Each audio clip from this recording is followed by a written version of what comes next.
Sí, yo creo que ya. Bueno, muy buenas tardes a todos y a todas.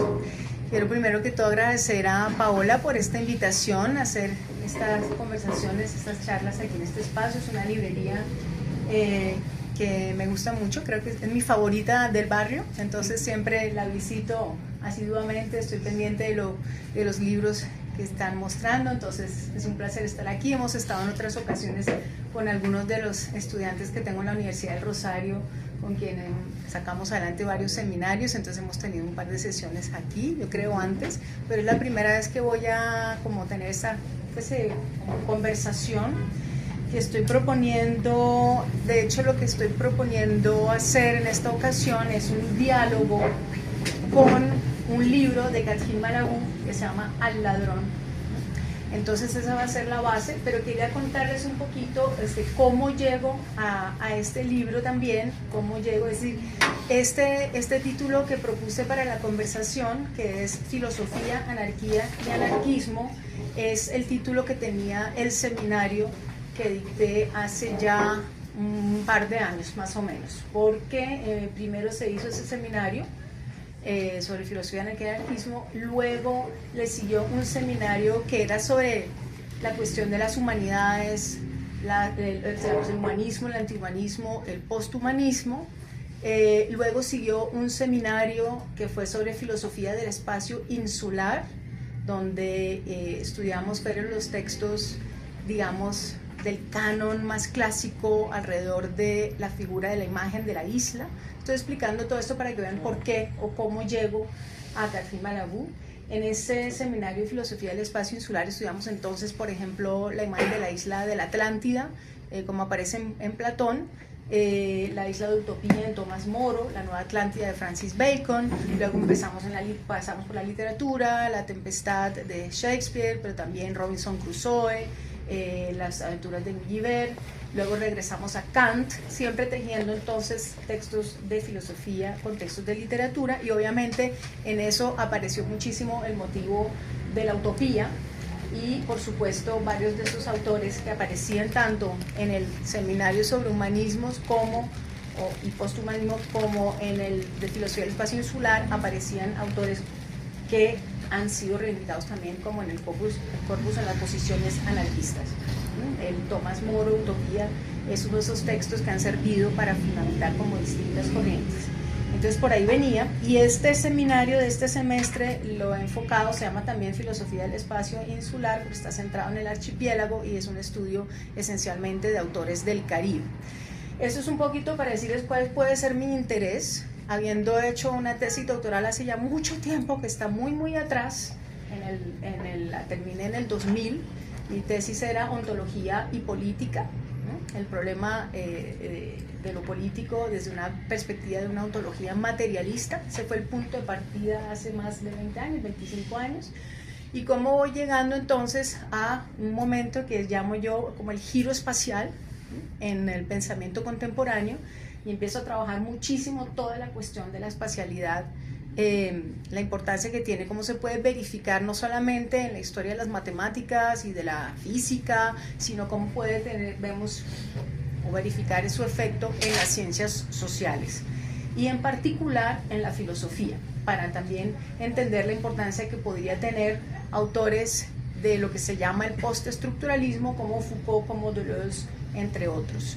Pero esto del giro espacial me ocupa durante muchos años también, digamos que me inscribo en esa corriente, entonces por eso la propuesta de esta lectura, de entrarle al libro de Catherine Malabou, justamente por la forma como ella inicia este proyecto sobre buscando los lazos entre filosofía y anarquismo, por qué la geografía se vuelve tan importante.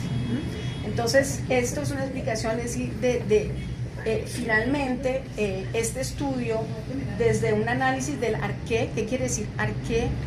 Como construcción para una teoría política, y cómo eso me puede llevar hasta hoy en día en esos estudios sobre archipiélago, un poquito, si quisiera yo llegar a algún lugar, es como una especie de anarchipiélago, Entonces, aquí va a ser muy importante la conexión entre filosofía y geografía, lo ha sido para mí desde muchos años. Mi lectura de Kant viene por allí, buscando siempre cómo aparecen las metáforas espaciales en lugares muy importantes, en puntos neurálgicos del pensamiento, y aquí nuevamente, gracias. Es que sí, no se escucha. Ok. También en el caso de Malabú, es decir, eso aparece, no sé, se cae hacia abajo. No, para que ¿No? acá. ¿Ah, sí? Porque sí, acá, bueno, perfecto. Afuera, no. Entonces, este es el punto en el que llevo ya muchos años trabajando la conexión entre filosofía y geografía, un poco desmontando una tradición muy importante, que es la de la filosofía de la historia, pero también la que sigue de alguna manera identificando la actividad filosófica con la historia. Es decir, hacer filosofía y hacer historia son prácticamente sinónimos. Entonces, mi movimiento, mi desplazamiento ha sido por muchos años desplazar esa centralidad y esa importancia de la historia, del histórico, hacia lo geográfico, y ahí es donde, digamos, aparece esto. Luego también, obviamente, porque muchos de los autores, de los filósofos que me han interesado, en especial Deleuze y Guattari, sobre quien escribí la tesis, maestría y doctorado, y Foucault, sobre quien también he trabajado bastante posteriormente, son estos que llaman postestructuralistas. Pues con frecuencia se ha visto en ellos justamente una tendencia hacia la anarquía o el anarquismo, es decir, que no asumen, hay una postura muy crítica del marxismo en estos autores. Y entonces justamente eso ha sido un lugar que por muchos años para mí quedó suspendida un poco la reflexión, en el sentido, digamos, en la discusión con colegas, entre esos mi querido colega Santiago Castro, que está esta noche con nosotros y que le agradezco mucho porque tenemos un diálogo sostenido de varias décadas ya, donde ha habido como esta idea de que hay quizá un elemento cultural, en el sentido de que en Europa o en Francia en particular, con estos filósofos, quizá es más comprensible esta postura que es anarquista, en el sentido de que, o que por lo menos pone la anarquía como uno de los momentos importantes, claves del pensamiento, porque hay una, digamos, sospecha muy grande del poder estatal, ¿no? Y que eso quizá tendría que ver con una presencia muy grande del Estado en esos países y en esas culturas, que en cambio en Colombia estamos en una situación en la que no ha habido un Estado fuerte, importante. De hecho es como más bien como el título de Alfonso Mura, el fracaso de la nación. O sea, no ha habido un Estado fuerte. Entonces el problema en América Latina ha sido más de cómo se puede consolidar, cómo se puede reformar, consolidar, establecer el Estado, y esas corrientes anarquistas no tendrían tanto apoyo. El punto es que siempre he tenido una gran simpatía es por esos filósofos que desconfían del poder estatal, y quizá parte de esta indagación, de esta, digamos, no soy una anarquista de pura cepa, no vengo trabajando en anarquismo hace años, sino que es algo a lo que llego más recientemente. Si llegué al anarquismo antes fue por esta vía oblicua, que es a través de Rancière, de Deleuze, bueno, incluso Barthes, Foucault, muchos de estos filósofos que sí ponen en el centro de su reflexión la idea de anarquía, sin nunca declararse anarquistas como tal. Ese es un punto muy importante que Catherine Malabou está señalando en su libro, y que me parece como crucial. Pero entonces voy a un poquito mirar varias de las cositas que tengo acá escritas para organizar un poco más las ideas, porque ahí es donde veo como una coincidencia importante en entender, en separar, ¿no? Es decir, no es lo mismo anarquía que decir anarquismo, y va a haber varias distinciones que me parecen claves, que ella va a hacer y que yo quisiera retomar para que pensemos quizá esto desde una óptica menos culturalista, menos de que, bueno, allá hay un Estado tan fuerte que tiene sentido sospechar del Estado, pero aquí no. Quisiera realmente pensarlo como una opción filosófica posible y política, obviamente, pero digamos cómo recuperar la cuestión de la anarquía más allá de un horizonte cultural, y de hecho trayéndolo hacia nuestra situación en América Latina y en Colombia, en la que puede tener mucho sentido de hacer este trabajo. Entonces, también mirando cómo se pueden mantener ciertas distinciones, por ejemplo, entre anarquismo político y anarquismo filosófico, que no son lo mismo, que no son idénticos, que no los podemos colapsar, pero que sin embargo no los podemos tampoco separar, tenemos que tejer entre los dos. Entonces, quizá pues por mi deformación profesional, por el trabajo filosófico, me interesa mucho hacer ese trabajo cuidadoso desde la filosofía, como una alternativa, digamos, una teoría política distinta, siendo el caso que, digamos, hay otra cuestión tremenda, y es la invisibilidad y el borramiento de la teoría política, digamos, del anarquismo político, es decir, ha sido invisibilizado, ha sido borrado desde un punto de vista oficial, es decir, el que se interesa lo puede estudiar en otros espacios, pero no aparece un espacio institucional y oficial en el que podamos estudiar atentamente estos filósofos, estos autores y estos textos. No hay espacios para hacer eso dentro de la academia, claramente. Muy pocos espacios, siempre aparecen como algo poco disonante, y entonces vamos a ver un poco, pues, por qué. Obviamente, en primer lugar, y voy a decir cosas que probablemente para todos suenen muy obvias, pero que es bueno de recordar, cuando pensamos en anarquía, por lo general pensamos en desorden y en caos, y entonces no se considera como algo suficientemente digamos, estructurado, importante como para ser tratado seriamente, y genera una serie de temores, si está muy asociado no solo al desorden y al caos, sino a la violencia.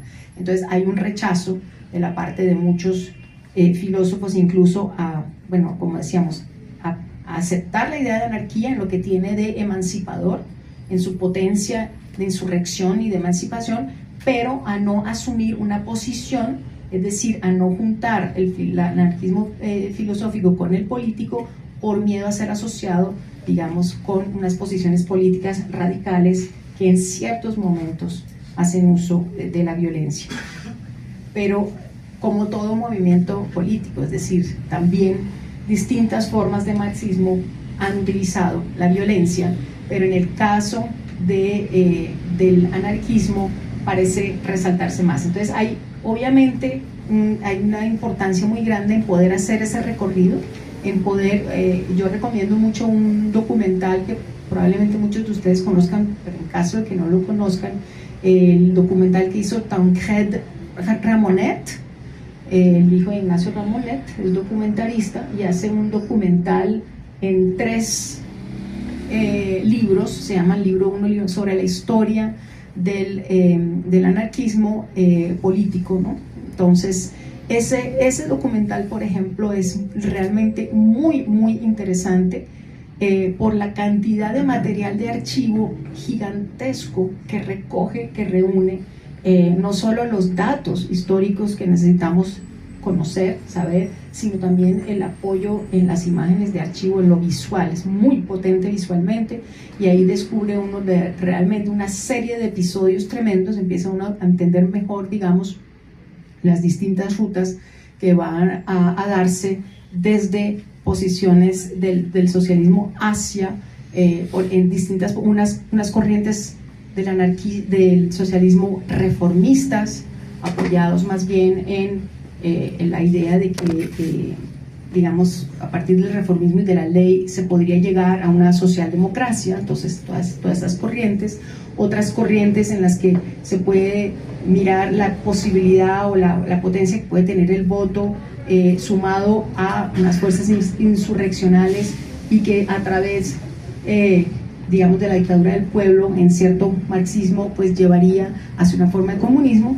Y estas otras corrientes, tampoco lo podemos decir en singular, pero del anarquismo, en las que definitivamente no se pasa por la formación del Estado, ni siquiera transitoriamente, es decir, no se acepta que se pase por la posición del Estado como si la acepta el marxismo. Y sabemos que hay una historia muy compleja entre el marxismo y el anarquismo, en el rechazo que tiene Marx, o sea, cómo expele a Bakunin del movimiento. En fin, hay una serie de problemas muy grandes en esta relación que hacen que, para mí, marca una diferencia el anarquismo respecto del marxismo, y entendemos por qué hay esa bifurcación en un rechazo absoluto a que ni siquiera transitoriamente se pase por la forma de Estado. Entonces creo que eso es un punto muy importante.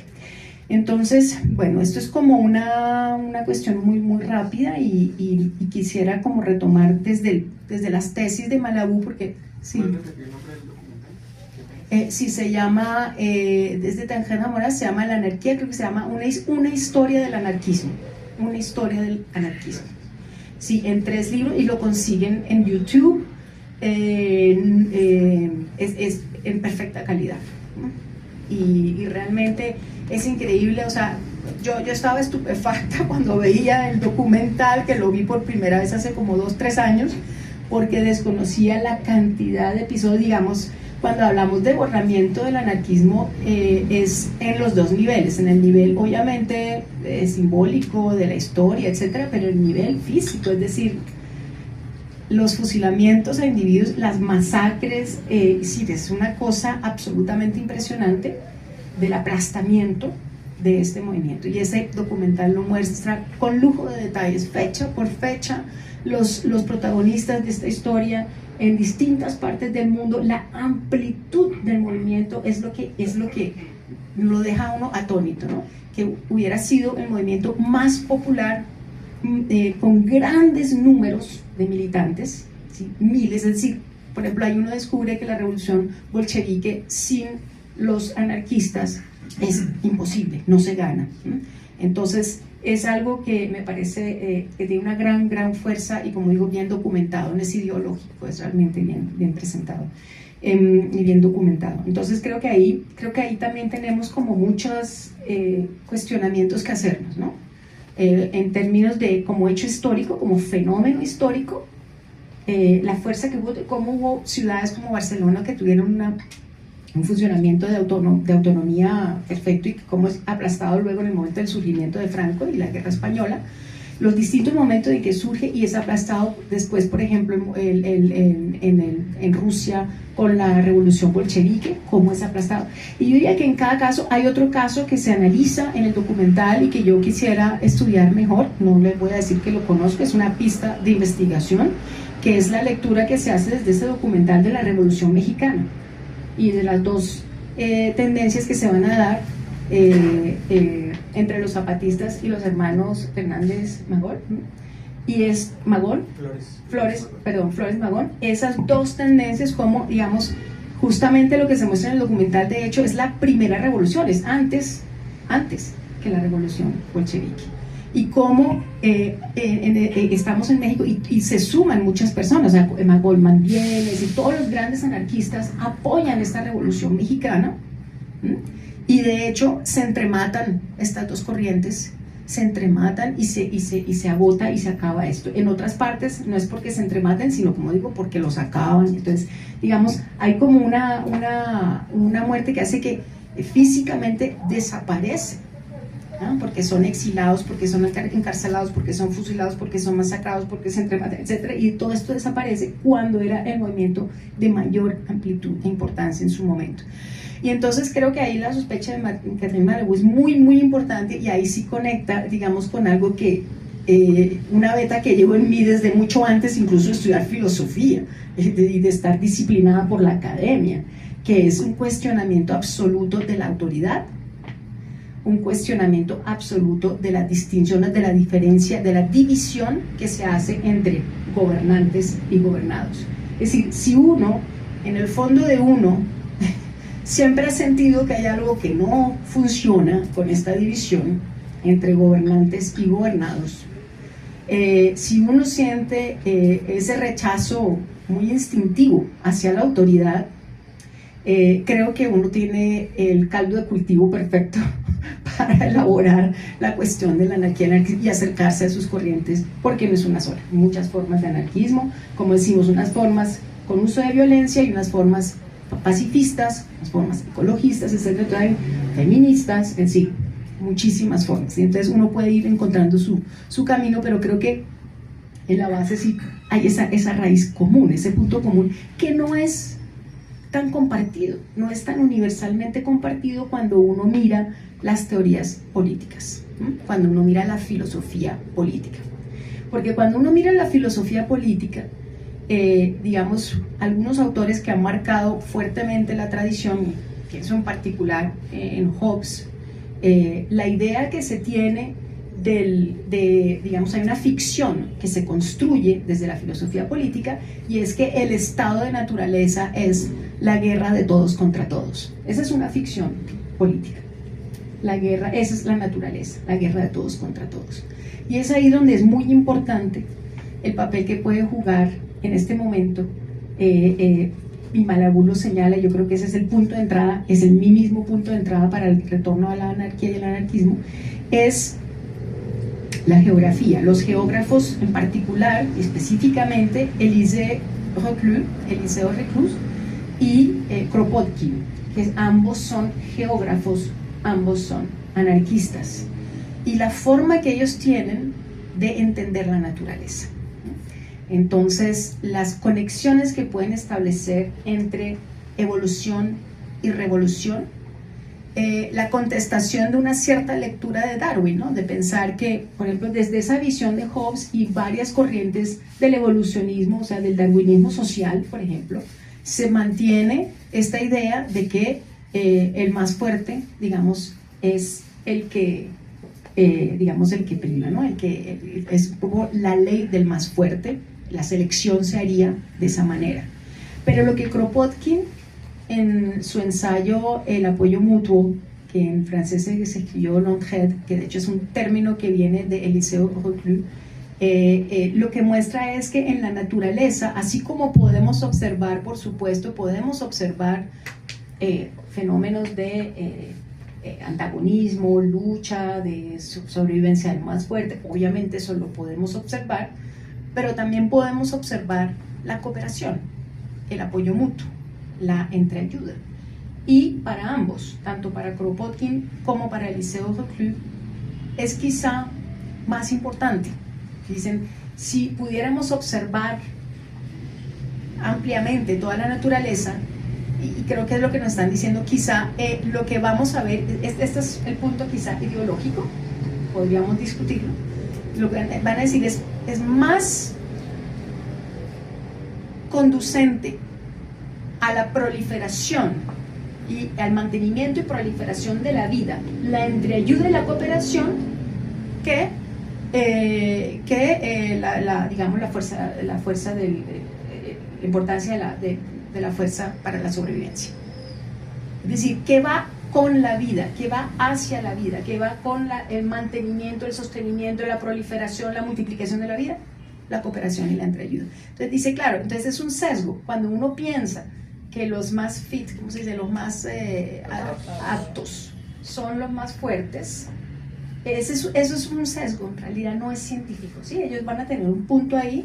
De hecho, la geografía es como la ciencia de la libertad. Eso se descubre en la geografía, porque en la geografía lo que hago es que estos dos eran dos grandes caminantes, en particular Élisée Reclus, o sea, caminaron muchísimo, caminaron por todo el mundo, incluso llegaron a Colombia, y eso también me parece muy interesante, el hecho que Élisée Reclus haya pasado 2 años de su vida, entre 1855 y 1857, haya estado en Colombia, haya intentado fundar una colonia en la Sierra Nevada de Santa Marta. Pues no le fue bien, se tuvo que regresar, se enfermó, era muy dura, el clima estaba muy duro, pero si hay algo que comprendió es que justamente en el medio, ¿no? El medio es muy importante, pues para desplegar incluso otras ideas sobre la libertad, otras ideas sobre cómo funciona la naturaleza, sobre las resistencias, sobre la digamos, continuidad o discontinuidad entre evolución y revolución, sobre las posibilidades de resistencia, mirando estas geografías, no solamente Europa, sino mirando geografías muy distintas, mirando la potencia del medio, cómo este factor es fundamental. Entonces, digamos, esta parte es muy, muy importante y muy interesante, me parece a mí, ese factor de la geografía aquí para pensar de otra manera. Entonces, ahora sí voy a regresar acá a mis noticas. Catherine Malabou, no sé si todos la conozcan, es una filósofa francesa, ha escrito sobre varios temas y inicialmente uno podría tener la impresión un poco como conmigo, como que esta está trabajando un día el anarquismo, otro día el humanismo, otro día el espacio y las islas, otro día el archipiélago, y cuál es la conexión. Pues yo la veo perfectamente, ustedes me dirán si la ven o no. Y lo mismo pasa con Catherine Malabou, que trabaja mucho, pues su tesis doctoral es sobre Hegel, la noción de plasticidad, luego la prolonga ya por fuera de la historia de la filosofía y empieza a hacer un trabajo interdisciplinar para mirar la plasticidad del cerebro, trabajando con neurólogos y con psicoanalistas, y luego incluso escribe un librito sobre el clítoris desde una lectura anarquista, el clítoris como un órgano anarquista. Y pues escribe este libro, que es Al ladrón, y hay un siguiente libro, ya después veremos si en otra ocasión hacemos una siguiente sesión, porque esta vez me voy a enfocar en esta sesión sobre la conexión con el espacio y la geografía. En la siguiente sesión sí quiero detenerme en la disociación específicamente en algunos de los filósofos que ella va a estudiar en este libro, no en todos, porque no tendríamos tiempo, pero después tiene este otro libro que es específicamente sobre la revolución a partir de un estudio muy cuidadoso de Joseph Proudhon. Entonces ella lo estudia muy en detalle a Proudhon, y yo creo que ese retorno a Proudhon es interesante realmente de hacer de manera seria, ¿no? O sea, súper rigurosa, súper ñoña, o sea, vamos a leer bien a Proudhon como posibilidad de otra vía, ¿no? Al discurso de Marx. Entonces, pues parecería una desconexión, ¿no? Entre plasticidad en la filosofía, en el cerebro, luego el clítoris y luego la anarquía, pero realmente vemos que desde el comienzo de verdad sí hay una idea que se está gestando, que puede articularse, y que va a aparecer, que es la idea de que podemos pensar no solamente estas dos ideas de lo que es gobernable y lo que es ingobernable, sino que aparece esta tercera noción que es lo no gobernable.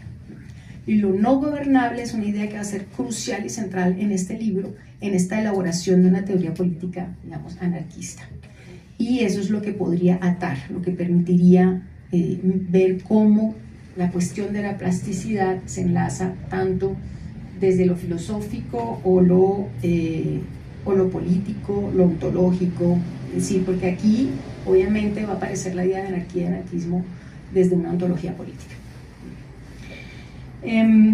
Entonces, bien, ya hemos dicho que en este libro ella va a estudiar a varios pensadores.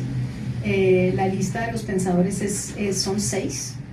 Es Rainer Schurman, su libro El principio de la anarquía, Emmanuel Levinas, Jacques Derrida, Michel Foucault, Giorgio Agamben y Jacques Rancière. Y en cada caso va a examinar cómo el pensamiento de ellos puede aportar algo al concepto de anarquía, es decir, cómo elaboran, ellos sí consolidan, fortalecen la idea de anarquía, pero en ningún momento se van a reivindicar anarquistas. Entonces hay algo como un síntoma, hay algo extraño, porque trabajan a favor del anarquismo en el sentido en que elaboran la noción de anarquía, pero trabajan en contra al decir, pero en ningún caso me asocio al anarquismo político. Entonces aparece esta brecha gigante entre anarquismo político y anarquismo filosófico, como si los dos fueran incompatibles. Entonces esta es un poco la pregunta, ¿son incompatibles? ¿Son distintos? Sí, no es lo mismo en efecto, pero son tan incompatibles, ¿qué podríamos hacer? ¿Y por qué al ladrón? Porque Manuel Lago está diciendo finalmente sí se están robando ideas del anarquismo, pero sin darle su merecido reconocimiento y mérito. Ahora quién sabe por qué razón más profunda, casi que psicoanalítica, pero digamos hay un acto un poco de rapiña, ¿no? Hay un poco un acto de rapiña, de tomar estas ideas, aunque también las refuerzan, las consolidan, y al mismo tiempo no van a trabajar del todo en esa línea. Entonces ahí quiere decir que hay unas tensiones que están contenidas dentro de la filosofía de estos pensadores respecto a ideas sobre el gobierno, sobre el mando, sobre la autoridad. Por un lado hacen una crítica muy fuerte a la dominación, y ese es el punto en común con el anarquismo. son pensamientos críticos que van a desajustar la idea de la dominación, y en eso hay mucha afinidad, pero va a haber también mucha resistencia, y entonces por eso hay como un poco un acto de rapiña o de robo respecto a estas ideas. Entonces, obviamente, entre esos conceptos centrales está pues esa tensión entre anarquía versus gobierno, y Malabou siempre va a partir como de la frase de Proudhon, ¿no? Sobre el poder sin el Estado, ¿no? sin la parte de la autoridad. Entonces va a hacer una distinción entre lo que es gobernable y lo que no lo es, y lo ingobernable es algo distinto a lo no gobernable. Lo ingobernable es lo que se opone al poder de mando, a la autoridad jerárquica, pero eso es distinto a ser el otro, ¿no? Que es lo que le va a interesar a él. Una cosa es pensarlo, porque ¿qué pasa? Si yo pienso en lo gobernable y yo pienso en lo ingobernable como opuestos, nunca salgo de la misma lógica, lo que nos está diciendo Malabou. Me quedo dentro de la lógica gubernamental, es la misma lógica. Entonces el punto aquí es salirnos de esa lógica gubernamental. Entonces voy a después regresar a Aristóteles, porque esto va a ser como súper importante. De hecho, en lo que va a decir en Malabou, el retorno a Aristóteles es importantísimo, porque ella va a decir, bueno, la palabra arqué no es que la haya inventado Aristóteles, obviamente. Lo que sí inventa es que sea un fundamento para la teoría política. Entonces, la palabra arqué, que significa principio, dice, de hecho la podemos descomponer. La idea de principio, inicialmente, sencillamente quiere decir comienzo. Y entonces podemos encontrar ejemplos del uso de la palabra arqué, como, por ejemplo, si yo voy a preparar un ponqué, una torta, y voy a necesitar distintos ingredientes, gracias. Entonces, entre estos ingredientes, a uno le pueden decir, vea, tiene que comenzar con tal ingrediente. Primero ponga los huevos, después ponga la leche, después, sí, ese orden, ¿no? ¿En qué orden se deben mezclar los ingredientes? Pero ese orden es una cosa, que en un caso se puede cumplir de esta manera, en otro caso para otra receta de otra forma. Pero otra cosa es cuando empiezo a ligar la idea de comienzo con la idea de comando, ¿sí? De dirigir, de mandar. Y dice Malabou, esto es lo que Aristóteles sí hace. Lo que Aristóteles va a hacer es juntar, o sea, articular las dos ideas en la idea de arqué. O sea, arqué ya no se vuelve sencillamente comienzo, ella lo va a decir así, la forma como lo escribe me parece además muy visual, ¿no? Además le voy a decir, lo que va a hacer Aristóteles es, el plano lo va a inclinar, y lo que sencillamente era comenzar, porque uno puede comenzar así, pero podría comenzar de otra manera, al inclinar el plano, esto que se vuelve comienzo se vuelve también el principio mediante el cual yo puedo justificar el comando, la orden. Entonces, el principio es lo que comanda, lo que organiza, no solamente lo primero, sino que lo primero se vuelve, un poco como el primogénito, va a tener el derecho sobre lo demás, va a tener al inclinar el plano, empezamos a ver cómo la cosa pasa de horizontal a vertical. Empiezo a entender que lo primero es jerárquicamente superior, o sea, no es solamente primero en un orden horizontal, sino que en un orden vertical. Inclino el plano, lo verticalizo y empiezo a trabajar la idea de jerarquía. Al trabajar desde la idea de jerarquía, entonces es eso. Por ejemplo, el primogénito, el primero que nace, va a heredar todo y el último no, etc. Y en la cuestión del gobierno se vuelve crucial, porque ese va a ser, digamos, la construcción de la teoría política a partir de ahí. De que, de hecho, lo que permite gobernar es un principio en el que el primero es también el que manda. Entonces, es esa conjunción. De hecho, lo va a llamar, a través del estudio de un estudiante, de una tesis de un estudiante, lo va a llamar el principio árquico. El principio árquico es esa inclinación del plano y esa verticalización, esa jerarquización. Y eso es justamente lo que va a ser cuestionado también desde la anarquía o el anarquismo se va a cuestionar toda noción de jerarquía. No puedo construir autoridad sobre la base de una... Podría construir la autoridad, por ejemplo, a partir de una maestría. Si yo tengo una maestría particular en el desarrollo de una competencia, de una técnica, eso es muy distinto a cuando ya yo lo vuelvo una cuestión que me permite dominar, que me permite establecer una distinción entre gobernantes y gobernados. Y Malabou lo muestra de manera muy aguda cómo en Aristóteles aparece como una contradicción, porque Aristóteles va a decir inicialmente que de hecho se debe gobernar por turnos. Es decir, todo el mundo dice Aristóteles es un pensador democrático, está pensando la democracia, es un pensador democrático. Es decir, se necesita consolidar, va a describir dos tipos de poderes, el poder legislativo, el poder ejecutivo, la soberanía del Estado y el poder de gobernar, la gubernamentalidad, diría Foucault. Él distingue entre los dos, pero el asunto es la articulación entre estos dos, la articulación entre la soberanía del Estado y la lógica gubernamental, entre lo legislativo y lo ejecutivo. Y ahí Aristóteles, que comienza diciéndonos, con un principio democrático, vamos a gobernar por turnos, termina diciéndonos, a medida que avanza la política, su texto de la política, termina diciéndonos que de hecho, pues hay un problemita, y es que hay unos que son más aptos que otros para gobernar.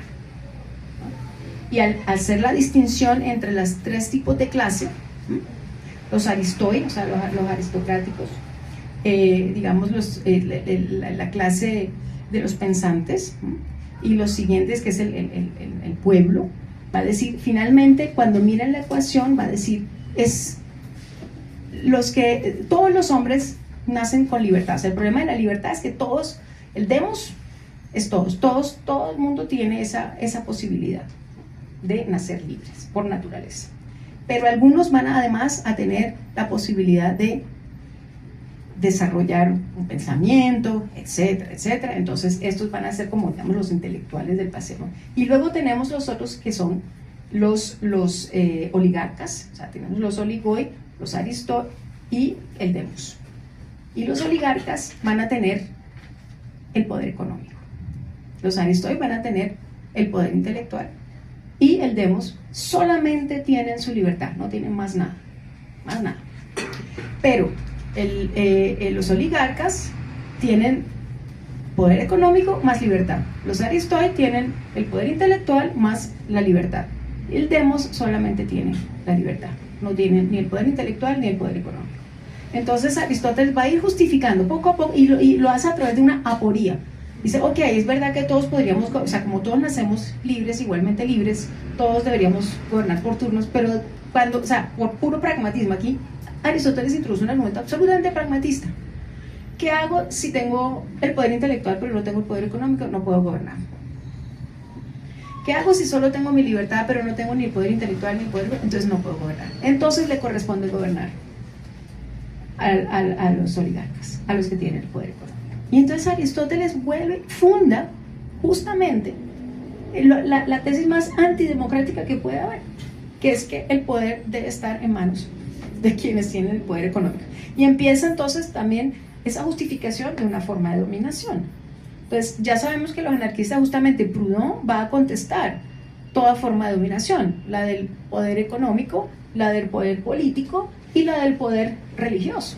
Es decir, las tres formas de dominación van a ser totalmente cuestionadas. Por eso, de hecho, el documental se llama Ni Dieu ni Maître, ni Dios ni amo, ¿no? Para retomar esa consigna anarquista.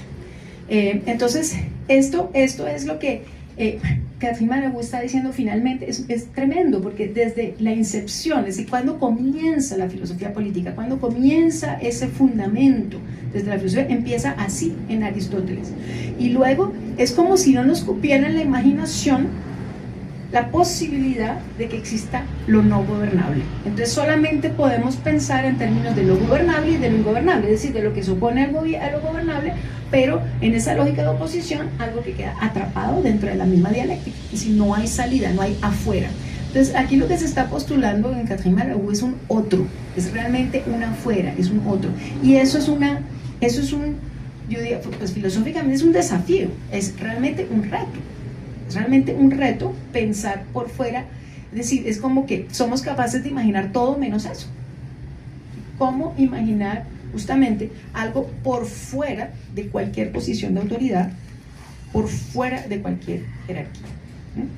Entonces, claro, ahí podemos irnos a prácticas porque eso se puede hacer. Podríamos mirar, y de hecho, cuando Eliseo Reclus viaja por el mundo, descubre cantidad de sociedades y de comunidades que no están necesariamente insertas dentro de la lógica justamente, por ejemplo, mucha gente dice, no, es que el anarquismo quiere derrocar el poder. Sí y no, porque finalmente no quiere ocupar ese lugar. Pero lo que dice Malabú respecto a Aristóteles es muy interesante, porque dice, el problema no es sencillamente la contestación del poder, como si pudiésemos estar en un lugar donde no hay poder. O sea, claramente en toda situación hay relaciones de poder. Entonces no es como que, o sea, los anarquistas tampoco son unos abstractos soñadores. No se trata de decir, estamos contra el poder y vamos a buscar un lugar en el que no haya poder. No, ese no es el problema. El problema es en la articulación entre el poder soberano y la lógica gubernamental. Es en esa articulación, es en esa junción, esa es el punto en el que el anarquismo no va, va a dinamitar esa conexión. ¿Sí? Eso es lo que se desmonta. Eso es lo que se desmonta. No es la idea de encontrar un espacio sin relaciones de poder. Tampoco es la idea, obviamente, sí que menos la idea de desorden. De hecho, los anarquistas y los anarquistas clásicos hacen filosofía moral. ¿Sí? Para ellos el orden, o sea, el anarquismo es orden. Ahora, ¿qué tipo de orden es? Es un orden que no puede venir desde arriba. Es un orden que no puede ser anterior a. Es un orden que debe emerger de manera espontánea. Y como decía, sí hay prácticas de eso, sí podemos encontrar ejemplos. Que nos cueste trabajo imaginarlo a mayor escala, ok, pero por eso las respuestas son federalismo, cooperacionismo, en fin, hay muchísimas formas, no una sola forma. El problema siempre, y por eso regresamos a la cuestión de la plasticidad, la cuestión de la forma. ¿Qué forma puede tomar? No es una. ¿Qué formas puede tomar? Pero ahí el punto central va a ser realmente completamente desmontar esa articulación entre los dos y llegar a ese otro lugar que es lo no gobernable. ¿Cómo? En el lado de la teoría política, pero también en las formas, en las prácticas que podría llegarse. Entonces, en esos viajes de Eliseo Reclus, lo que él ve, lo que muchos de estos anarquistas de todas maneras logran como ser testigos, en el caso, por ejemplo, ya por fuera del Liceo Reclus, pero lo que se encuentra en Barcelona, lo que se encuentra cuando se vuelve una ciudad autónoma, lo que se encuentra es que cuando se retira el poder, o sea, el orden sin el poder, ¿no? Eso es la anarquía, dice Proudhon. ¿Qué es la anarquía? Cuando la va a definir, el orden sin el poder. ¿Qué poder? Ya sabemos, no es solo el poder solito, es el poder soberano articulado a la lógica gubernamental. Eso es la anarquía, el orden sin el poder. Es otra forma de orden. Es decir, en Barcelona, en el tiempo que duró la ciudad con una gestión autónoma, autogestionada, etcétera, no bajó su producción, se siguió manejando toda la sociedad perfectamente, sin necesidad de que hubiera un control estatal. Entonces, esto es muy, muy importante. También de ver que es que prácticamente no tenemos casi ejemplos, a no ser en comunidades más pequeñitas, de, digamos, la comuna también es un ejemplo, y también fue, digamos, acabada, ¿no? Acá está. Luego quiero, quizá para ir cerrando, solo mencionar otra cosa, porque creo que sí es un reto muy grande, ¿no? Digamos, aquí tenemos varios retos, el que ya les mencionaba, pero también hay otro que es muy circunstancial y que creo que es fundamental. Otra distinción que hace Malabú es entre dos tipos de anarquismo. Esto está planteado en el libro. Ella dice, hay dos tipos de anarquismo hoy en día, o sea, para nosotros, ya no mirando la historia del anarquismo, que no, es decir, Hoy no podemos sencillamente revivir las tesis y hacer como si nada hubiera pasado. Estamos en una situación histórica muy distinta a la que pudieron vivirse en siglos anteriores. La situación que ella describe, y esto sí quiero es como abrirlo a conversación, a discusión. Ella lo va a describir así, dice, estamos en un momento en el que hay un anarquismo de hecho y hay un anarquismo de despertar. Esta es la distinción que ella va a introducir, el anarquismo de hecho y el anarquismo de despertar. El anarquismo de hecho es el anarquismo que ya existe, que tiene tradición, genealogía, militancia, organizaciones políticas, bueno, todo eso, pero también, y que está marcado por luchas concretas, pero también que está marcado por una serie de, justamente de la forma como el anarcocapitalismo funciona. Entonces es muy importante que miremos lo del anarcocapitalismo. Y por otro lado está lo del anarquismo de despertar, que es lo que ella busca rescatar en la filosofía, ¿no? Un anarquismo como latente, no manifiesto, que puede estar en cantidad de filósofos y que podemos también desplegar, que no necesariamente se nombre como tal, o sea, puede aparecer la palabra anarquía como puede no aparecer, en todo caso nunca se reivindica anarquismo, pero está ahí latente y se puede trabajar. Un despertar a lo no gobernable. Y funciona obviamente mucho más como un acontecimiento que como una doctrina, ¿no? Y apunta a esa posibilidad de que el pensamiento mismo sea anárquico. Esto es una posibilidad ontológica del pensamiento. En otras palabras, mientras que el anarquismo de hecho opera como un movimiento histórico-político, ¿no? El despertar aparece como una potencia conceptual y ontológica que atraviesa la filosofía contemporánea, aunque los mismos autores no se reconozcan como anarquistas. Y entonces aparece específicamente el problema de la espacialización anarquista, donde el anarquismo no se juega solo en términos de organización social o crítica al Estado, sino que también aparecen una serie de imágenes espaciales que usamos para pensar el poder y la comunidad. Entonces aparecen todas estas metáforas verticales, como el gobierno, que casi siempre se piensa justamente desde la verticalidad, desde la pirámide, la jerarquía, el mando desde arriba, una espacialidad que sostiene la lógica del arqué, por un principio de autoridad que hemos mencionado, y estaría esta otro tipo de espacialidad, que es la espacialidad anarquista, que propone otro tipo de figuras, como la superficie, la red, el archipiélago, el pliegue, el rizoma, que es un modo de representación que va a desarmar la centralidad y que va a distribuir el poder en horizontalidad, y de ahí con la afinidad con estas geografías alternativas.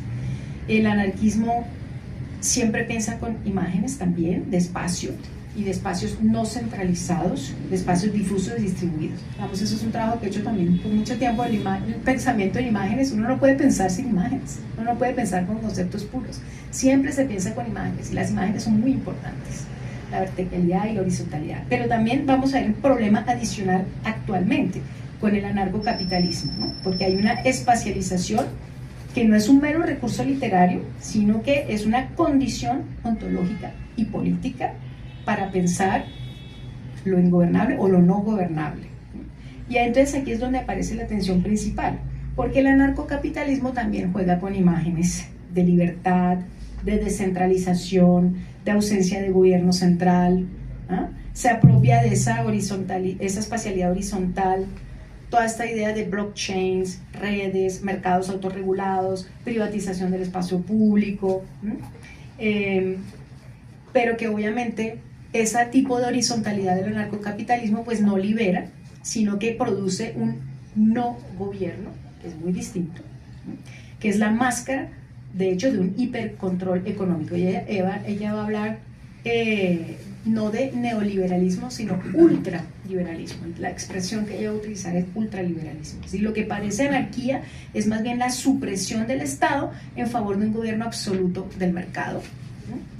Es decir, que allí no hay lo no gobernable, ¿no? Sino una nueva forma de gobierno, un poder difuso pero total, que no se presenta como mando directo. De modo que el desafío contemporáneo es poder discernir o distinguir la verdadera espacialización anarquista, la que abre a lo no gobernable, de la falsa espacialización anarcocapitalista, que sustituye la verticalidad del Estado por la horizontalidad y la tiranía del mercado. Y esa es nuestra dificultad, porque obviamente vimos la cantidad de personas que votaron por un Milley o por un Trump, que además son llamados anarquistas. Es decir, se piensa que son libertarios, ¿no? Esa es la palabra, no les dicen anarquistas, les dicen libertarios. No hay una forma de anarquismo reinante, y efectivamente se está dando, o sea, esta horizontalización sí se está produciendo. No es sencillamente una imagen que podemos movilizar políticamente, sino que ontológicamente se está dando una horizontalización a través incluso de las nuevas tecnologías. ¿Sí? Hay una horizontalización muy real, muy real. Pero no hay que confundirla con una horizontalización de tipo emancipatoria. Entonces, ambas pueden parecer como libertarias, pero por eso ya hace esa distinción entre el de hecho y el de despertar. Y ahí es donde es muy importante, digamos, esa alianza. Yo, para mí, en todo caso, estoy de acuerdo, vengo haciéndole hace rato, la alianza entre filosofía y geografía. Una geografía filosófica ligado a imágenes de espacio, archipiélagos, superficies, horizontes, fronteras móviles que contrastan con las imágenes de centro, de trono, de pirámide o de soberanía vertical, pero sabiendo que también esas imágenes están siendo movilizadas por el anarcocapitalismo. Entonces, solo para dar algunos ejemplos, por ejemplo, en términos de metáforas espaciales. Por ejemplo, la idea de archipiélago. En el anarquismo de despertar, el archipiélago aparece como una figura de lo múltiple, conectado y sin centro, comunidades que coexisten sin jerarquía, abiertas a lo no gobernable, mientras que en el anarcocapitalismo va a aparecer también la imagen del archipiélago, pero como fragmentación planificada para aislar y para privatizar los territorios, los espacios, por ejemplo, dividirlos en zonas francas, enclaves financieros, islas fiscales. Entonces, sí, volvemos a encontrar la imagen, pero miren qué distinto. O la idea de red. En el anarquismo de despertar está asociada a la horizontalidad, la cooperación, la solidaridad, la red como comunidad distribuida donde nadie manda desde arriba, mientras que en el anarcocapitalismo vamos a encontrarlo como una infraestructura de vigilancia y control, ¿no? Difuso, algoritmos y plataformas que aparentan descentralización, pero que en realidad concentran el poder económico, todas las gafas, las llamas.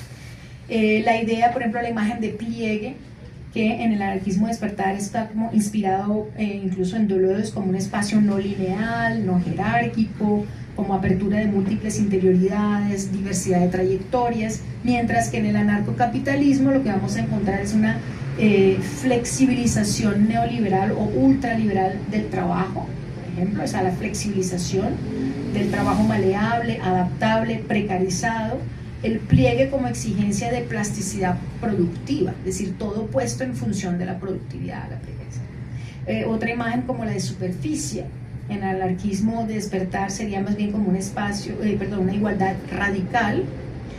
Todos están en la superficie sin posiciones privilegiadas arriba abajo, mientras que en el anarcocapitalismo sería una mercantilización de la superficie, es decir, todo es visible, todo es trazable, todo es explotable, ¿no? Como big data, como una superficie absoluta.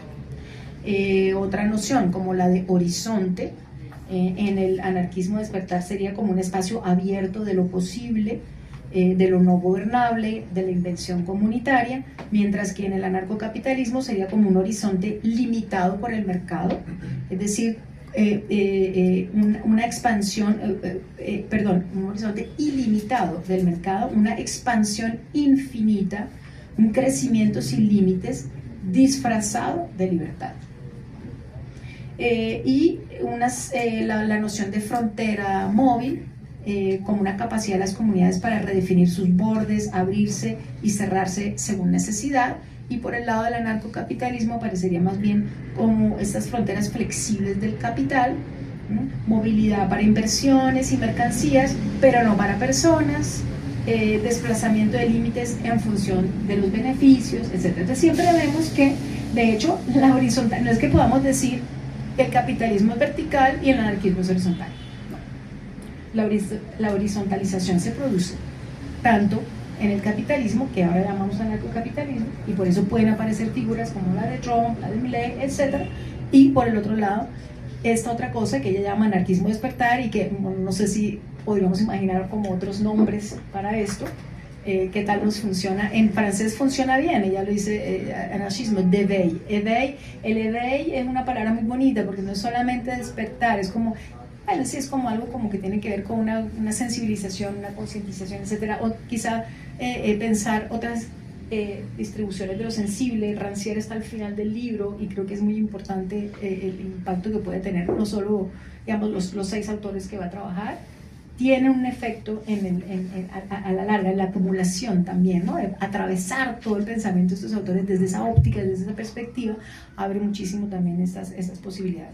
Entonces, digamos, hay que siempre distinguir el uso de las metáforas espaciales, no es sencillamente usar una metáfora espacial, no es, para mí es muy importante porque yo quizá de manera muy ingenua en investigaciones anteriores yo decía, bueno, como que hay unos efectos, ¿no? Yo he hablado de los 5 efectos de la espacialización: empirismo, como la politización, la empiricidad, etcétera, etcétera, como le daba muchas cualidades a este giro espacial, pensar que haciendo ese giro espacial ya de una vez teníamos como garantizadas ciertas cosas y obviamente pues la situación es mucho más compleja sobre el terreno político y en la actualidad y no basta, no es suficiente. Entonces tenemos que hacer esa distinción.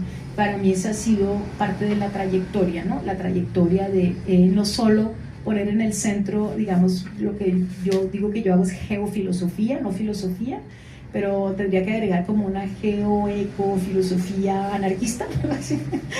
Vamos agregando, vamos haciendo composición. En todo caso, ese es el camino y por hoy quiero dejarlo allí, pensando que tenemos una sesión adicional la semana entrante y que quiero sobre todo como conversar con ustedes. Gracias.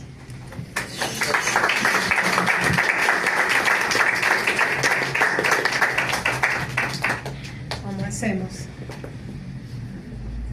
Sí. ¿Quieres? Para que quede. Vale, gracias. Sí, sí. Gracias por tu presentación, siempre tan juiciosa, por presentarnos el libro de Malabú que no he leído. Pero bueno, escuchándote y como podrás imaginar, estoy en desacuerdo con casi todo lo que dijiste. Creo que hay un error conceptual ahí, que es oponer anarquía a gobierno. Yo creo que eso es inexacto en términos conceptuales. La anarquía no es lo opuesto a gobierno. Y otro problema que veo allí es creer, yo creo que esto es ideológico, de que el anarquismo, si pasa por el Estado, pierde su sustancia, pierde su esencia. Y estas dos ideas las tomo yo, me parece, el principal pensador anarquista contemporáneo, que es David Graeber. No sé si los filósofos leen a David Graeber. Aquí en esta librería venden los libros de David Graeber. Hace 2-3 años publicó su magnífico libro, 2000 páginas, El amanecer de todo, y tiene también otros textos que pueden encontrar en esta librería. A ver, David Graeber está peleando con otros anarquistas como John Searcy, ahora podemos hablar con los anarcoprimitivistas, y la tesis de David Graeber es que hay muy pocas comunidades humanas en la historia que no han tenido gobierno. La mayor parte de las comunidades humanas siempre han tenido alguna forma de gobierno, siempre. Graeber es antropólogo y sobre base de datos paleontológicos, de paleobotánica, de los últimos avances de la antropología y de la paleontología, muestra con datos empíricos que las comunidades de cazadores-recolectores, fueron la mayor parte de los humanos durante 100.000 años, o sea, no es que no haya ejemplos, es que los humanos vienen de ahí. Y si tú dirías ontológicamente, bueno, ontológicamente casi todas las comunidades humanas han tenido gobierno. En unas épocas del año no tenían Estado y en otras épocas del año sí lo tenían. Las mismas comunidades, digamos en verano se desplegaban del Estado, de toda jerarquía, de todo comando, y en invierno establecían jerarquías, establecían autoridades, delegaban. Entonces, no es que la anarquía es el no gobierno. La anarquía es la posibilidad de no aferrarse al gobierno, no de no tener gobierno. Necesitamos el gobierno, necesitamos autoridad. La anarquía no es lo opuesto a la autoridad. ¿Sí? La autoridad siempre que sea consensuada, delegada. Muchos ejemplos coloca David Graeber. Uno de los que más me impactó a mí, les invito a leer el libro, es de las comunidades indígenas en Estados Unidos, los iroqueses, las comunidades iroquesas. Las comunidades iroquesas eran una federación de naciones indígenas en los Estados Unidos que luchan contra el colonialismo inglés y francés.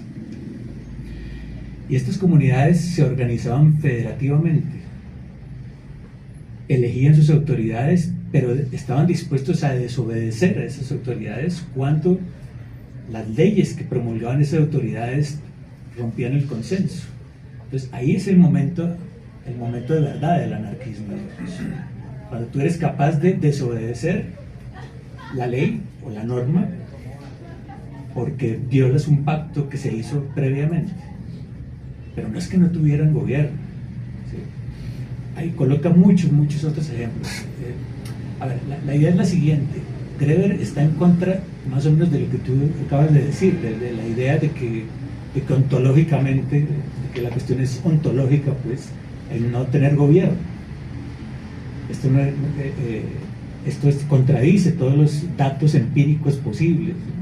La mayor parte de las comunidades humanas han tenido gobierno. ¿Sí? Eso es lo que los datos empíricos nos dicen.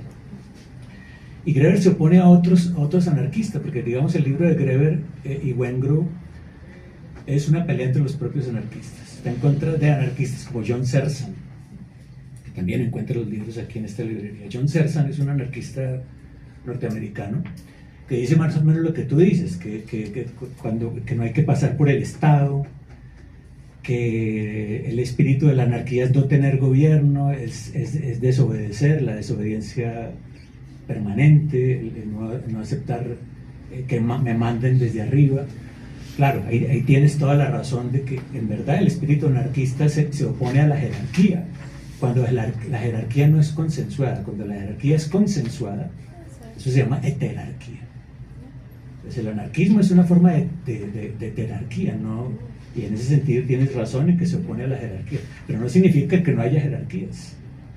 Las jerarquías son constituidas por la gente misma, eligen autoridades. Usted cumple esta función, si no la cumple, desobedezco, pero la cumple, hay una jerarquía. Entonces, digamos, yo estoy en desacuerdo de creer que el anarquismo es algo que se niega por principio a no pasar por el Estado. Hay que pasar por el Estado igual, ¿no? La cuestión es no aferrarse al Estado, la cuestión es estar en la capacidad política de soltar el Estado, cuando el Estado se comporta como casi siempre se comporta, jerárquicamente. ¿Vale? Pero eso no significa que tengamos que negarnos a no pasar por el Estado. Yo creo que eso es un error político, me parece a mí. Negarse a no pasar por el Estado y regalarle el Estado, no sé, a los que siempre se han apropiado del Estado en este país. O creer que, por ejemplo, que la tarea en Palestina es no construir el Estado palestino. ¿A quién se le ocurre eso? De que la cuestión no es pasar por el Estado. Claro que hay que pasar por el Estado. Entonces, la anarquía no es lo que se opone a eso. La anarquía es lo que se niega radicalmente a aferrarse al poder estatal y al gobierno. Fíjate que el propio Foucault no pone anarquía a gobierno. Foucault habla del gobierno, el gobierno de sí, las tecnologías de sí. Él cree que es una forma de anarquía también, el gobierno de sí mismo. La gubernamentalidad en Foucault no es solamente el Estado y todo esto. Bien, esa es mi cuestión para la discusión y el debate. Bueno, el libro de Malabú abre con una cita de David Graeber. Entonces sí lo está leyendo, ¿no? De la cita de David Graeber es que ella escoge incluso aquellos que no se consideran anarquistas sienten la necesidad de definirse en relación con el anarquismo y de extraer de él algunas ideas. Esa es la primera cita. Cuando abrimos el libro de Malabú, cita David Graeber. Entonces está en pleno conocimiento de David Graeber, lo está conociendo, creo que también está en el centro de la discusión. Es una filósofa muy juiciosa, Catherine Malabou, lee muchos autores, no solo de la filosofía, sino de muchos otros campos. Entonces creo que su intervención es pertinente para la discusión anarquista actualmente. Entonces, otra vez quizá no lo dije suficientemente claramente, como cuando decía el problema, es decir, no podemos, el anarquismo filosófico que se está llamando acá no es a encontrar un espacio sin poder o sin gobierno. Eso no es factible. No, yo dije muy claramente, no es factible encontrar un espacio sin poder. No es factible. El problema es la conjunción entre el poder soberano y la lógica gubernamental. Ese es el problema. Eso es lo que intenta desarticular. Es una articulación que el anarquismo intenta desarticular. Es esa función. No es el poder por un lado o el gobierno por el otro. Sabemos muy bien, como tú lo dices, y bueno, igual, y entonces puede ser otra precisión. Nos ayuda muchísimo, por supuesto, conocer al máximo en el tiempo y en el espacio, es decir, geográficamente y en otras épocas, las comunidades o sociedades, cómo se han organizado y entender que no ha habido una sola forma de organización. Recuerda que la anarquía en ningún momento va a ser desorden, caos, violencia. No, es otra forma de orden, es un orden que debe emerger espontáneamente. Entonces, si entre todos decidimos que quien va a gestionar la librería por los próximos 2 meses o un año, si todos elegimos a una persona, entonces ese orden emergió espontáneamente, no de manera vertical, no vino desde arriba. Entonces el problema no es encontrar espacios sin gobierno o sin poder, eso no es el asunto. El asunto es esa conjunción muy particular que es la que produce la jerarquización, la que produce el mando vertical. Eso es lo que hay que desarticular, no es el mando. No es el poder, es el mando vertical.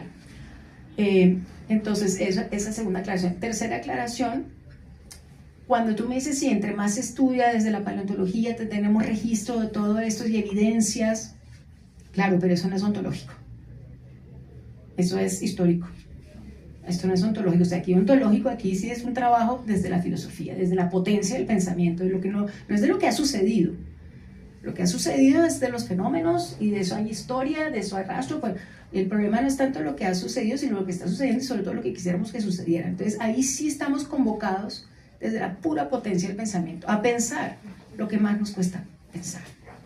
Justamente salir de un esquema de la obediencia, porque incluso cuando Kant, o sea, romper con el kantianismo, que incluso cuando Levinas intenta, por ejemplo, de eso hablaremos la semana entrante, que dice, incluso cuando Levinas trata de ir un paso más allá que Kant, porque Kant dice, bueno, el imperativo categórico moral, ¿no? Es algo que está en el fondo de nosotros, pero ya no obedecemos a una ley, sino obedecemos como un imperativo, justamente, no actuamos bien porque hay una ley que se nos impone y entonces tenemos miedo de ir a la cárcel, no, es algo que debe ser mucho más desinteresado, empezando por ahí, y algo mucho más profundamente moral, justamente es otra cosa. Y sin embargo, es un imperativo, o sea, el imperativo categórico moral es un imperativo, o sea, todavía funciona como una ley a la cual debemos obedecer. Y incluso Levinas, cuando asocia la idea, o sea, él quiere ir más allá de Kant para deshacer esa idea de obediencia y introduce la alteridad, habla del otro, ¿ah? y lo habla en términos de anarquía, ¿ah? La hospitalidad hacia el otro como un principio de anarquía, es decir, la ética de Levinas se funda en un principio de anarquía, porque no es una cuestión, es decir, dice, cuando obedecemos al bien no estamos obedeciendo. En cambio, en Kant todavía hay una idea de bien como ley a la cual se debe obedecer. Y en cambio aquí Levinas lo transforma éticamente para hablar de un bien al cual ya, digamos, cuando uno obedece, esa es su frase, cuando se obedece al bien no se obedece. Malabou dice, cambiamos la ley moral por el bien, pero todavía estamos obedeciendo. Y entonces Malabou está mostrando tanto la potencia como la limitación de cada uno de estos filósofos, y está diciendo todavía estamos obedeciendo. Y ella dice, y Foucault también. porque Foucault también nos llama a, es decir, el problema no es sencillamente desplazar la pregunta sobre la obediencia al otro, o sea, a una ley, a una exterioridad, y desplazarla y decir, bueno, ahora me voy a obedecer a mí mismo. Es que, ¿qué significaría tener una relación con los demás o conmigo que no pase por la obediencia? Y eso es lo que está tratando de alcanzar en la idea de lo no gobernable, como una idea ontológica. Es decir, que incluso cuando estamos organizados en confederaciones, en cooperación, etcétera, eso no quiere decir que hay desorden, estamos ordenados, alguien puede estar mandando, pero no estamos obedeciendo. Ahí lo central, lo crucial, no es la obediencia. ¿Qué significaría relacionarnos socialmente sin obedecer? Es una pregunta que a mí me parece muy pertinente, que no nos parece nunca vernos en la imaginación, parece como que la última, y entonces parece que solo podemos pasar por el Estado. Yo no estoy tan convencida como tú de que la forma Estado sea la mejor forma. No estoy segura. Es la peor. Sí, exacto, porque lo que vemos es que de hecho los estados, y por eso los anarquistas se oponen, es decir, de pronto quizá no todos, no conozco todas las formas del anarquismo, debo decir, pero sí me parecen haber como algunos puntos en común contra la verticalidad, la jerarquización vertical, no toda jerarquización, pero pues sí, la verticalidad. Y, por ejemplo, la idea del Estado sí es como complicado, porque lo que ven es que el Estado encarcela, el Estado es el que decide la pena de muerte, el Estado es el que, digamos, más guerras. O sea, ¿ustedes creen que se va a formar el Estado? Yo no estoy diciendo que no se forme el Estado de Palestina, pero ¿ustedes creen que si se forma el Estado de Palestina se acaba la guerra? No estoy segura. Que se acaba el genocidio. Ok, pero es que estamos en la lógica de un mal menor, ¿sí? Que es lo que los anarquistas también, o sea, eso está escrito en los textos del Liceo Club. Siempre operamos, la discusión entre los anarquistas en ese momento y los socialistas nos dicen, tenemos que pasar por la forma del Estado porque es un mal menor. Eventualmente nos vamos a deshacer del Estado, pero es un mal menor frente a un mal mayor. Esas son las discusiones que tienen en ese momento los anarquistas con los socialistas. Esa es la discusión.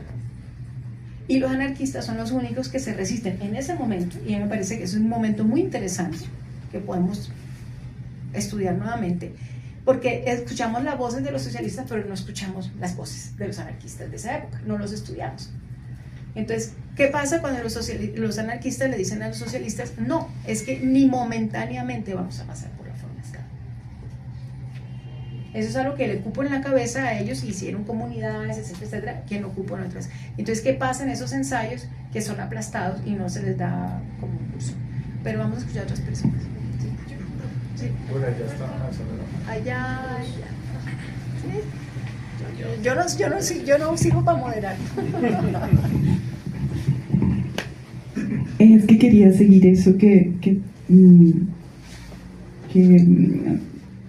responde Amalia un poco también,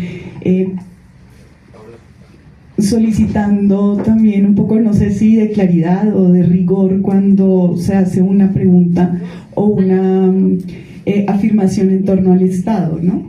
Es preguntarse de qué Estado estamos hablando, si eso es pertinente, si no es pertinente, porque si no podríamos caer en una generalidad que lo que hace es que arrincona, y que generalmente pasa con el anarquismo, con la anarquía, ¿no? Es arrinconarte hasta llegar al absurdo un poco, ¿no? Y entonces yo ahí preguntaría, claro, o sea, entiendo lo que hace Graeber cuando habla, no estoy segura, bueno, no podría pensar, estuve leyendo El amanecer de todo, he leído otros textos de Graeber, no estoy segura de si él habla del Estado o habla de organización.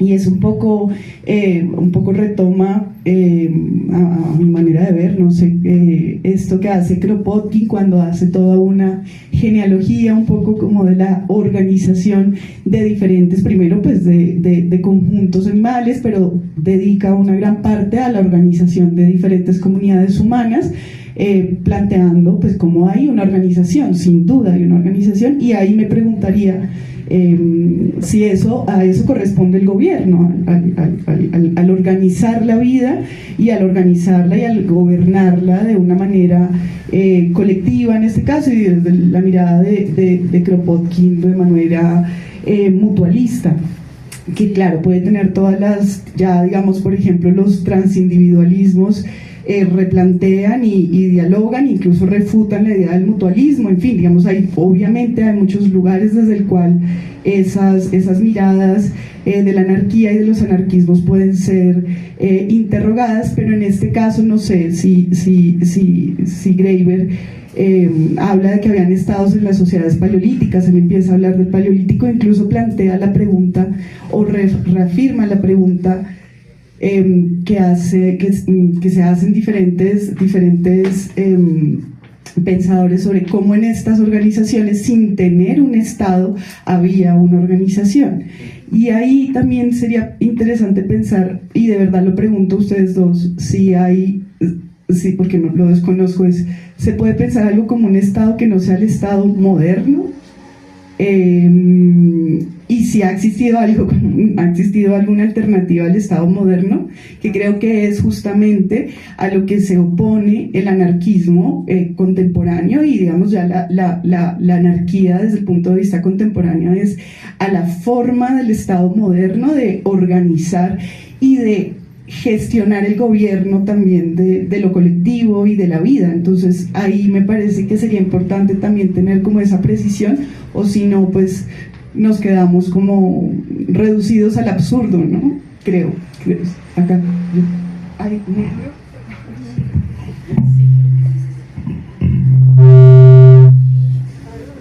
Perdón, gracias Paola. Sí, o sea, es muy buena tu intervención también por lo de la cuestión del gobierno, que es algo que no es únicamente humano. O sea, en los geógrafos, en Kropotkin y en el Liceo Reclus, lo que nos van a mostrar es que, hay cooperación, pero uno podría hablar de cierta manera, bueno, si uno mira las termitas, o sea, una forma social súper muy organizada. Entonces, si gobierno es organización, una cierta forma de organización, de orden de distribución de tareas, y todo eso existe también en el orden, digamos, en todas, hay medios donde muchas especies se organizan dentro de ella, e incluso ellos no vieron suficientemente lo que nosotros hoy en día sí podemos estudiar, que es la colaboración entre especies. Ellos todavía no lo vieron tanto, pero ya estaban pensando en términos de medios. O sea, ya tenían los elementos básicos para eso. Entonces yo creo que sí, efectivamente está esta idea de que el gobierno no es algo puramente humano, sino que es algo que encontramos en la naturaleza. Ellos sí piensan que la geografía es una ciencia de la libertad, y que si estudiamos más los medios vamos a encontrar justamente los principios que serían más afines a una forma de organización anarquista. Es decir, nos vale la pena estudiar la naturaleza para encontrar mejores soluciones que la que los humanos hasta ese momento, y sobre todo en esa crítica al Estado-Nación. Y bueno, luego sobre que si han habido distintas formas de Estado-organización, no sé, Deleuze y Guattari tienen esta hipótesis del Urstaat, ¿no? El Urstaat es que entre más nos vamos hacia atrás en la investigación sobre las sociedades, vamos a encontrar que el imperio, o sea, el Urstaat, ¿no? Como el primer, aparece en todas partes. Y entonces ellos van a hacer una distinción, como en distintas formas de organización. O sea, siempre es posible organizarse a través de un Estado. O sea, al fin y al cabo, ¿qué importa qué tan atrás nos vayamos? El punto es que en cualquier momento que echemos para atrás, más reciente o mucho más alejado en el tiempo, vamos a encontrar las dos formas. Una forma organizada vertical y otra forma horizontal. Es decir, que existe desde siempre. Ahora, lo no gobernable es justamente aparece justamente como el problema del gobierno. O sea, el problema de gobernar es lo no gobernable, es justamente esa es la dificultad, ¿no?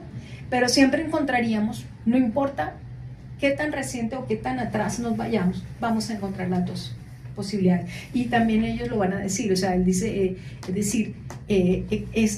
la historia de la anarquía, dice Reclus, es tan antigua como la del hombre mismo. Porque siempre, en toda la tierra, siempre ha habido hombres libres y hombres que han querido esa libertad. Entonces, así como podemos encontrar la forma de Estado en los tiempos remotos, también vamos a encontrar formas de organización justo en esa articulación. Escuchar, sí, creo que aquí estaba primero. Sí. Hola, agradezco.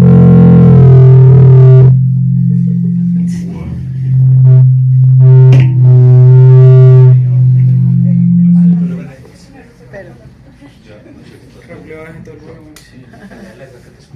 Sí. No, agradezco mucho la discusión porque me parece muy pertinente. Yo soy de los que se ha dicho que mucho de la filosofía contemporánea ha fagocitado el anarquismo sin mencionarlo. La otra vez leía como a Laval y Dardot. Yo decía, acá hay, solo que no lo dicen y después lo llevan como a pues, otras formas.